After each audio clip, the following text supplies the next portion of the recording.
세종을 도운 황희와 맹사성, 세종대왕을 도운 신하들을 얘기하는 거야.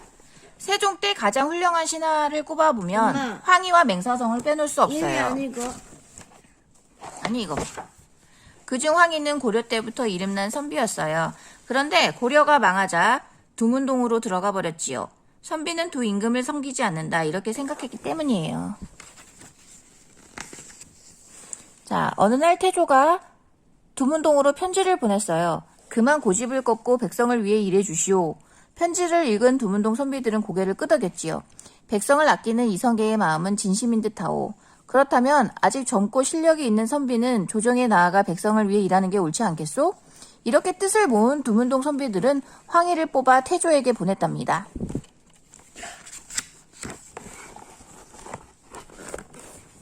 관직에 오른 뒤에 여러 부서를 골고루 거치며 많은 경험을 쌓았어요.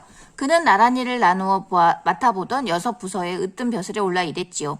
지방의 관찰사까지 지내며 자신의 실력을 마음껏 펼쳐나갔어요.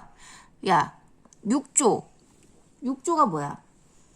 육조거리? 6조거리에 6조가 있잖아. 2조, 호조, 예조, 병조, 형조, 공조 등으로 이루어져 있으며 6조의 우두머리는 오늘날의 장관에 해당해. 문화부 장관, 국방부 장관 뭐 이런 거 있지. 오늘날의 장관에 해당하는 판서이지요. 지방의 관찰사는 오늘날의 도지사. 응? 도지사에 해당하는 직책이에요. 태종 때에는 도승지 벼슬을 지냈어요. 도승지는 바로 옆에서 왕의 명령을 전하는 아주 중요하고 어려운 자리예요. 학문도 깊어야 하지만 나라를 다스리는 일에 대해서도 잘 알고 있어야 하니까요. 황희는 무슨 일로 자리를 비웠는가? 태종은 잠시라도 황희가 보이지 않으면 서둘러 찾을 정도로 황희를 믿고 의지했답니다. 그런데 태종은 그토록 믿고 아끼던 황희를 귀양 보냈어요. 자신이 양녕대군을 쫓아낼 때 양녕대군이 누군지 알지?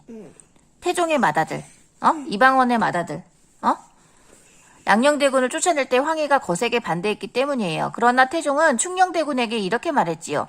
황희는 훌륭한 신하다. 그러니 왕이 되면 반드시 귀양 보낸 황희를 불러 곁에 두어라. 태종은 황희를 매우 뛰어난 신하라고 생각했던 거예요. 태종 이방원이 황희를 되게 괜찮게 생각했구나. 드디어 왕위에 오른 세종은 신하들을 불렀어요. 젊은 인재를 이끌어줄 경험 많은 신하가 필요하오. 황희에게 벼슬을 주는 것이 어떻겠소? 폐하, 귀양 중인 죄인에게 벼슬을 줄 수는 없습니다. 이렇게 반대하는 신하도 있었지만 황희를 존경하고 아끼는 많은 신하들이 찬성했지요. 그래서 세종은 황희를 불러들였답니다. 귀양이 뭐야? 이거 다른 섬에 보내는 거. 그거 왜 보내? 잘못해서. 귀양은 무거운 죄를 지었을 때 먼 곳으로 보내는 벌이에요. 원래는 정해진 기한이 없이 평생 귀양지에서 지내야 하지만 때로 왕의 명령으로 귀양지가 바뀌거나 아예 풀려나기도 해. 그지? 우리 단종이 간 귀양지가 어디야? 영정도 강화. 아? 단종. 단종은 어디야? 우리 갔었던 데 어디야? 영월이잖아. 영월. 그게 누구지? 연산군이지. 강화도로 가내는. 그래 안 그래? 자, 황희에게 의정부 참참 벼슬을 주노라. 세종은 황희에게 태종 때보다 낮은 벼슬을 주었어요. 황희가 얼마나 뛰어난지 확인해보고 싶었지요. 아버지가 되게 추천을 했잖아. 그래도 이 사람이 능력이 얼마나 되는지를 모르니까 낮은 벼슬부터 주었대. 참찬이라는 벼슬은 나란일을 할 때 항상 재상들과 의논해야 하므로 능력이 금세 드러나는 자리였거든요. 황희는 세종의 기대에 어긋나지 않았답니다. 그치.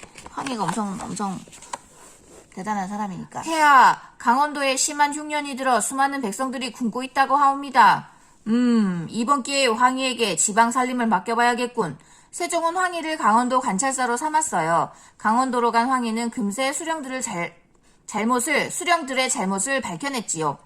수령이 뭐야? 고려나 조선시대에 고을을 맡아 다스리던 지방관, 뭐 사또 이런 애지. 사또, 지방을 다스렸던.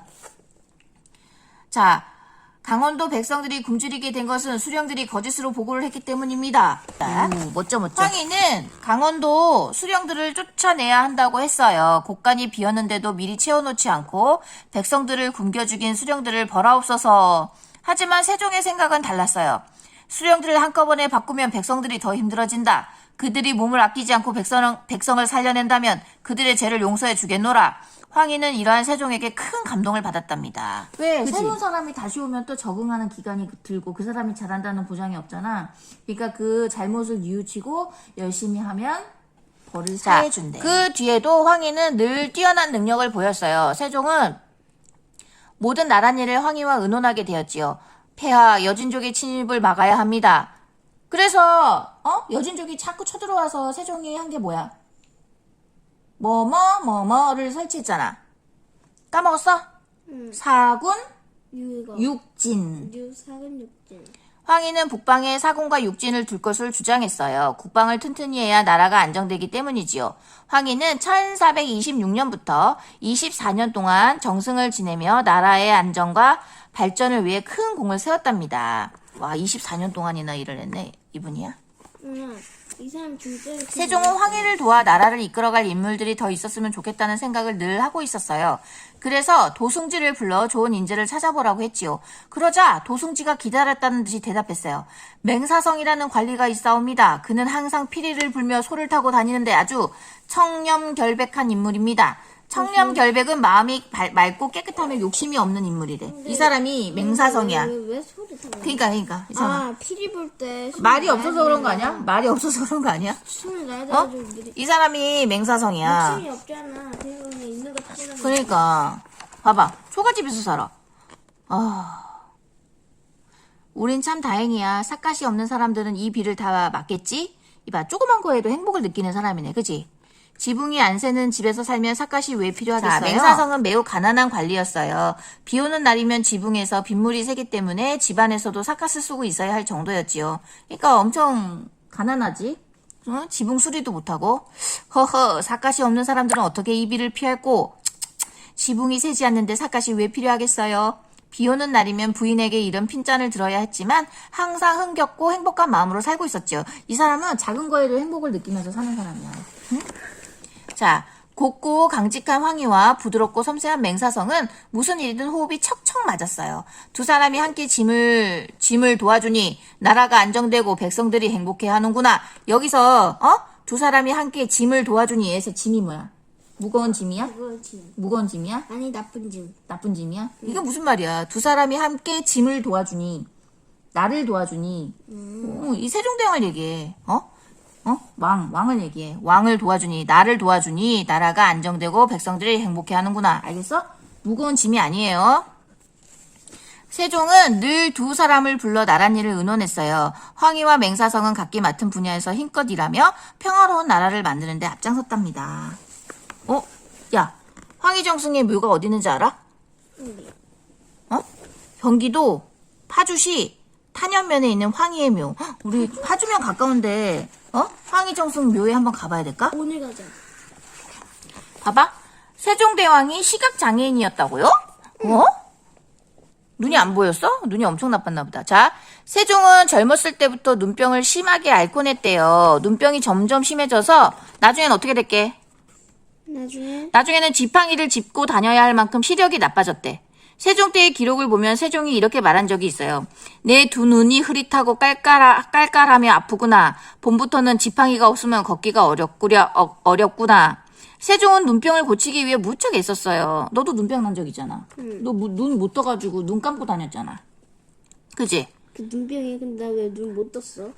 심해가지고 눈병이 심해서. 특히 눈병에 효과가 있다는 온천에 많이 다녔지요. 세종이 자주 다녔다는 초정약수터는 지금도 유명한 온천 가운데 하나랍니다. 하지만 약을 먹어도 온천에 다녀도 눈병은 낫지 않았어요. 세종은 자신의 눈이 나빠서인지 시각장애인들을 위한 일을 많이 했어요. 시각장애인이 뭐야? 장님. 눈 안 보이는 사람들. 그렇지? 시각장애인. 따라해봐. 시각장애인. 장님보다 시각장애인. 시각장애인을 위한 간청인 명통사에 여러 차례 쌀과 콩들을 보내주었지요. 시각장애인들이지만 실력 있는 지화라는 신하에게는 종삼품 벼슬을 내리기도 했지요. 세종은 심한 눈병을 앓으면서도 나랏일을 게을리하지 않았어요. 한글을 발명하고 과학을 발전시키고 농사를 장려하는 등 나라 발전에 크게 이바지했답니다.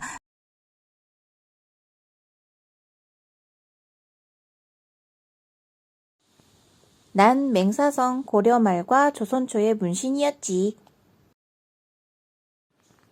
고려의 관리였던 할아버지와 아버지는 조선 건국에 반대했어. 게다가 난 조선을 건국한 이성계와 맞서 싸웠던 최영 장군 손녀 사위였지. 태조가 내 재능을 특별히 여겨 관직에 오를 수 있었어. 27세에 벼슬길에 오른 난 4명의 왕을 도와 나라를 다스렸고 세종대왕 때는 황희정승과 함께 조정의 최고 책임자인 정승의 자리에 오를 수 있었단다. 난 늘 검소하게 생활하며 겸손한 자세를 잃지 않으려 노력했어. 그 덕에 날 몰라보는 일이 벌어지곤 했지. 한 번은 고을 영감이 나를 위해 길을 막고 기다렸어.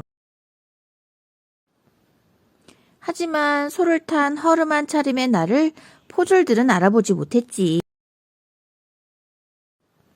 깜짝 놀라 날 쫓아오던 현감이 연못에 관인을 떨어뜨리고 말았어.